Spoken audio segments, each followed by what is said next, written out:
What's up, guys? It's Ben with 2020 election predictions, and today I'm going to be looking at the electoral map that the Biden campaign released about 2 weeks ago.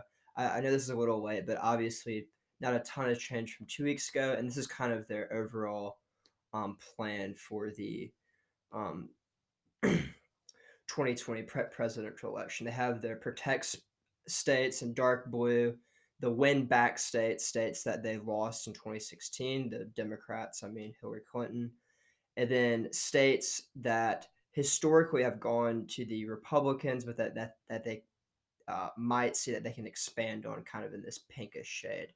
So the light blue states are all states that President Obama won at one point. Obviously, North Carolina, Obama only won in 2008, and President Obama also won Indiana in 2008, but that was kind of a fluke. 2008 was a Democratic landslide. And even in this map, I think Biden knows that he's not going to be able to replicate that exactly. I think Joe Biden is in a pretty strong position at this point in the race, but by no means is anyone expecting Joe Biden to have a repeat of 2008. And that was probably the biggest landslide in recent American history. Obviously, Ronald Reagan had a huge landslide in 1984, but that was over 30 years ago. And obviously, politics have changed so much, and just because the states are so polarized with the electoral college, I really do not see a landslide like that happening in 2020 or in the upcoming future.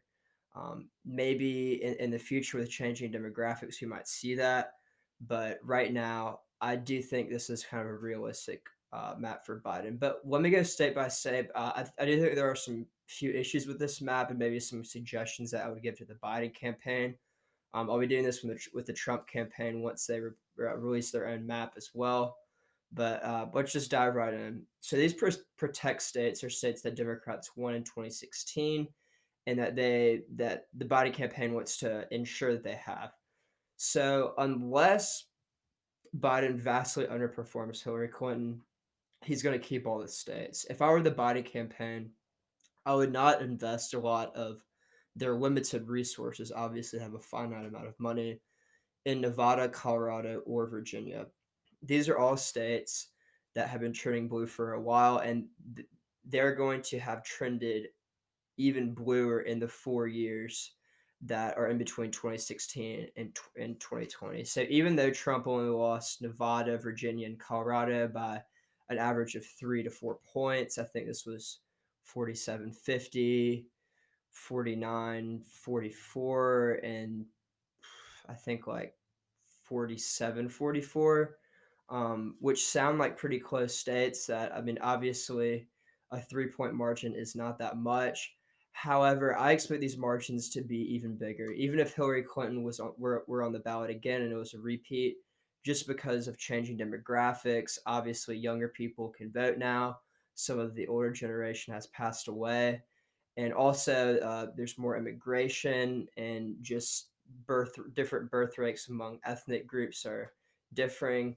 These are states that are trending blue. Obviously, there's states that are going to be trending red, and there's a cool website which I'll do in a future video, which kind of shows how these trends do it. These are states that Joe Biden will not have to worry about in 2020, and so I do think it'll be a disservice if he wastes kind of his money here.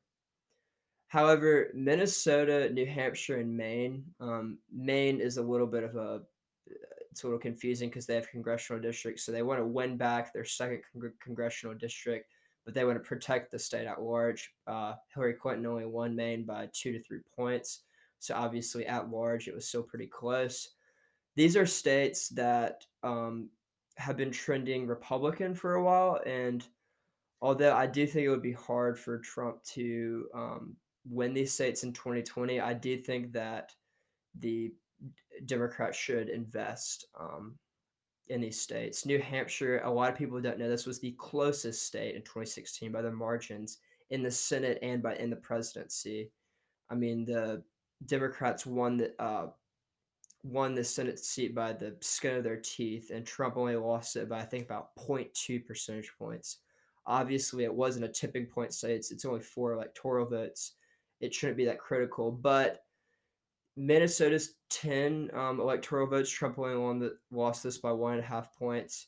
So I think that if the Democrats were to prioritize these 3 northern, more white states over these 3 kind of Midwestern and southern states that are more diverse, I definitely think that they should put more of their money here.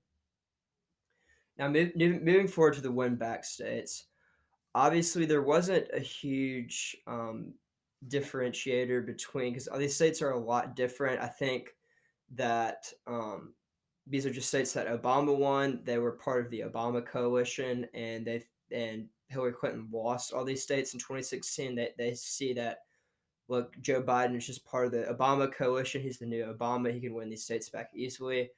I really don't think it's that simple. These states differ a lot in terms of their demographics, in terms of their registration number, in terms of their polling, in terms of their um, skewness, in terms of their trends.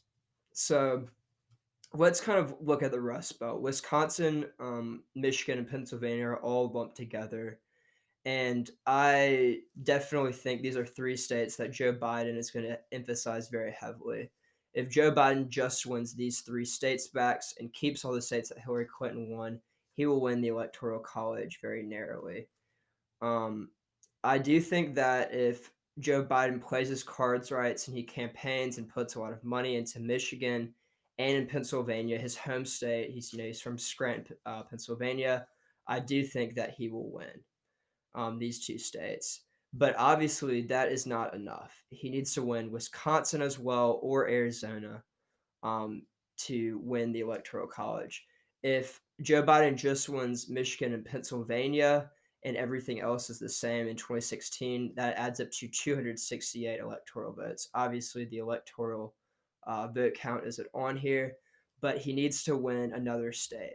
And so let's look at what is the easiest out of the white blue states besides Michigan and Pennsylvania. Well, one thing I'll tell you, it's not Iowa, just because Donald Trump won the state by 8 points. And I know some people think that Joni Ernst, who's not a very popular senator, she's the Republican incumbent and she's on the ballot in 2020. Some people suspect she might bring Trump down, but I still think she's going to win the race. Donald Trump's going to help her. And even if Donald Trump wins the state by 3 to 5 percentage points, that would reflect a 5% drop down from 2016. He's still going to win this state, I predict. And I think that Joe Biden will be wasting his money if he pours a lot of money into Iowa instead of a state like Wisconsin or Pennsylvania.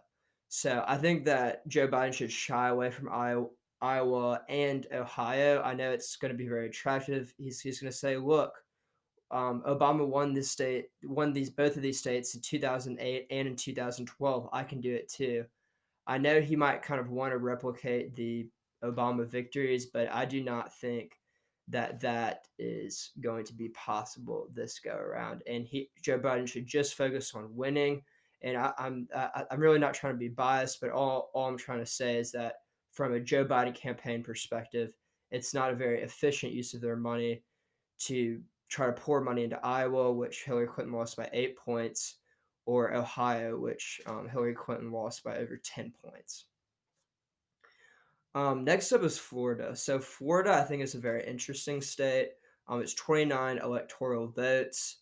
Joe Biden is up, I think, in the Real Clear Politics average by 3 to 4 points. Donald Trump only won this state by between 1 and 2 points in 2016. And so this would be a state that I think, like right after the 2016 election, that the 2020 candidate, whoever it is, it happens to be Joe Biden, should go after hard. This state is always very, very close. So McCain only lost this state by like 1-ish points. Same with Romney. It's always a very, very close state. However, because of the 2008 trends, which are right here, the Republicans won this state on the state level as governor and on the Senate level in a Democratic wave year. I don't think that Joe Biden should put all of his marbles in the state of Florida because, frankly, he doesn't need it. If he just wins the Rust Belt states back, then he wins the election. I know the 29 electoral votes can be very attractive, and I definitely think that Joe Biden should make a play for Florida, just because if he wins Florida, and even if he doesn't win like Wisconsin or Pennsylvania, but he wins Florida, he still wins the election.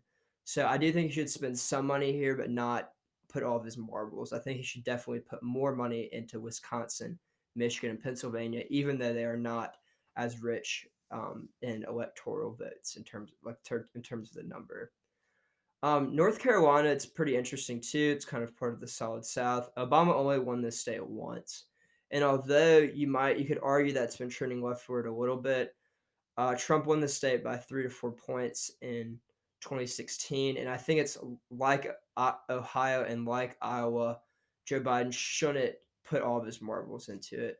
One reason kind of against that argument is there is a Senate race in North Carolina, Tom Tillis versus Cal Cunningham. So maybe the DNC should just pour a lot of money into the state anyway, even if it's for Cal Cunningham. Potentially, Cal Cunningham could help Joe Biden. I do think Cal Cunningham is a better candidate, but just because he's younger and even though he doesn't have the name recognition on a national scale, I do think Cal Cunningham will win more votes than Joe Biden in the state of North Carolina. Okay, so lastly, going to the expand states, Arizona, Texas, and Georgia. Obviously, these are very different. Some similarities that these have is they have been trending leftward for a while, and they are very diverse. Unlike the Rust Belt states that have lower white populations, I think, in fact, all these states have under 65, maybe even under 60% of a white population. But in terms of how competitive these states are going to be, there's one that is kind of the outlier. Arizona is going to be very competitive. In fact, at this point in the race, Arizona tilts towards the Democrats, in my opinions, just looking at the poll numbers. There's been several poll numbers that have Biden up here by 6, 7, even 8 points, I think I saw in a poll. And while I think on election day it's going to be very close, the state, whether it goes to Trump or Biden, I think will be within 3 points on either side. Trump won the state by 3 points in 2016. The demographics have changed massively, even in terms of 4 years. So Biden can win the election if everything is the same like it happened in 2016 and win Michigan, Pennsylvania, and Arizona. And I think these 4 states, Pennsylvania, Michigan, Wisconsin, and Arizona, are the 4 states that he should put a lot of emphasis in. And if I had to go 3, I would say Michigan, Pennsylvania, and Arizona, because those are the only 3 states he needs to win back. So just ranking them in terms of importance, I would say Arizona is the most important because I think this is going to be the most competitive state there is. Next up would be Michigan, then Pennsylvania. Those two are kind of tied for second and third. Wisconsin, because I think it's the most favorable towards the Democrats compared to these other light blue states. Then Florida and North Carolina. So Florida would be 5th and North Carolina would be 6th. And North Carolina would be very important to do just because it has that Senate election. And obviously, Arizona has that Senate election too. That would be very important. The reason why I'm leaving out Texas and Georgia, these are states that people always talk around that the Democrats should, it's going to tilt and it's going to go blue in this election. No, it's going to go blue in this election. And 2020 has been a year that's been thrown around a lot, even as early, like in the early 2000s, because people saw these trends happening. Texas is not going to go blue in 2020. Georgia is not going to go blue in 2020. Georgia might go quicker than Texas is this go around, but Trump won Texas by 9 points. And I know a lot of people are moving into Texas, but frankly, it's not going to happen this go around. The Democrats threw a ton of money into Texas to help Beto O'Rourke, but that didn't really help. He's still lost, and Texas is a very expensive state. So you have the Austin media market, the San Antonio media market, the Dallas Fort Worth media market, the Houston media market. They really shouldn't waste their money. And same with Georgia. The reason is they don't need these states to win. And if they're going to rely their whole campaign, if Biden's going to rely his whole campaign on winning these states, then he's going to be very disappointed. So lastly, I just kind of want to go over a few things. One thing I think just releasing this map shows that Biden has a better strategy than Hillary Clinton did in 2016. Really, Hillary Clinton wasn't worried about Wisconsin, Michigan, and Pennsylvania. Hindsight is 2020. You get the pun. Joe Biden knows Hillary Clinton mistakes, so he can do it. And also, the Democrats are going to have tons of cash. I mean, Trump is kind of the best fundraiser for Democrats, and even Republicans too. They have a lot to do. And the last piece of advice that I would give Joe Biden is to really improve his digital campaign. Obviously, the coronavirus has changed how campaigns work a lot, but Trump has a huge upper hand in terms of his digital presence. And obviously, he is built off of his 2016 campaign. He has a lot of the infrastructure that he has from there with Brad Paschal. And obviously, like he's going to use Facebook and Twitter a lot, but Joe Biden really needs to ramp it up. Right now, his interviews in the basement and kind of campaign announcement from his basements have not been working. They've kind of been roasted from the left and the right, kind of with the Twitter crowd. So Joe Biden really needs to figure that out. And if he targets these digital campaigns in Arizona, the Phoenix media market, in Milwaukee, like Flint and Detroit, and like just in kind of all these states, Pittsburgh, then I think that he can do really well. So thank you all for watching. Please subscribe here if you haven't.